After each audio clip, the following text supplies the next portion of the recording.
Bonjour et bienvenue dans nos perspectives financières d'aujourd'hui.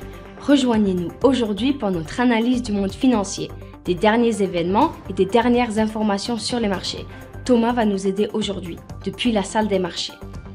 La secrétaire d'État au Trésor, Janet Yellen, a déclaré que les organismes de surveillance des risques financiers du gouvernement souhaitaient qu'il y ait un niveau minimum de contrôle fédéral des émetteurs de stablecoins. Un système qui fixe des normes de conformité universelles allant au-delà de ce que des États comme New York et le Texas imposent actuellement. Les actions chinoises ont enregistré leur plus forte hausse en une journée depuis 2 ans et le yuan s'est apprécié grâce à une série de signaux indiquant que les autorités renforcent leur détermination à soutenir les marchés.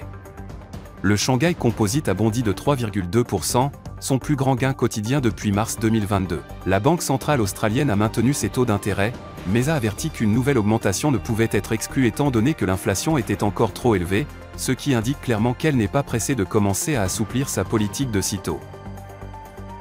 L'action Nike a grimpé en flèche de 3,1% lors de la dernière session. L'indicateur oscillateur ultime donne un signal baissier. La paire euro-dollar a fait une légère correction à la hausse lors de la dernière session, gagnant 0,1%.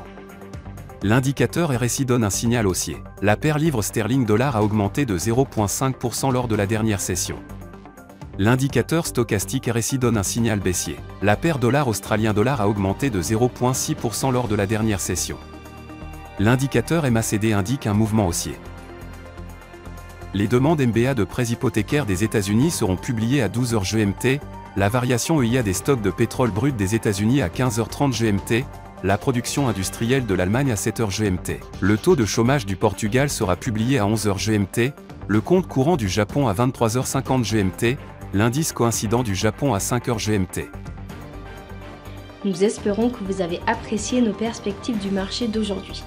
De la part de toute l'équipe, nous vous souhaitons une journée de trading productive. N'oubliez pas de nous rejoindre la prochaine fois pour toutes nos analyses des derniers événements et nouvelles sur les marchés financiers.